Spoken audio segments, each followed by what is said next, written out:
รู้วันนี้ร้อนแน่ๆเลย ที่นี่จังหวัดบึงกาฬพระอาทิตย์กำลังมาครับ ดวงบักใหญ่พระอาทิตย์มาแล้ว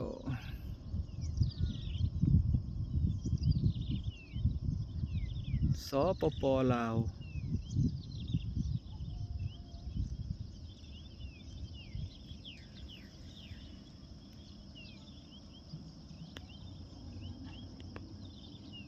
ท่าเทียบเรือ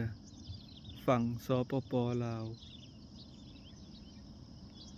แนมบ่เห็นภูเขาเลยเป็นคือหมอก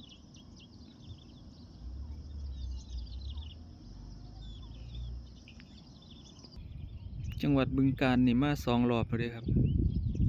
มารอบแรกถนนเลียบโขงนี่เพิ่นกำลังสร้างอยู่มารอบนี้เพิ่นสร้างเสร็จแล้วสวยงามประมาณจัก3-4 โลนั่นแหละครับมาแล้วพระอาทิตย์มาแล้วไม่บอกก็รู้วันนี้ร้อนแน่ๆเลยอันนั้นเพิ่นก็กำลังสร้างนะน่าจะเป็นอิหยังจักอย่างนะครับบ่แน่ใจเป็นจุดผ่านแดนหรือเปล่า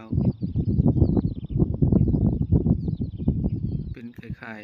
ๆศาลาโอ้โหแดดดวงอาทิตย์ดวงเบ้อเร่อเลย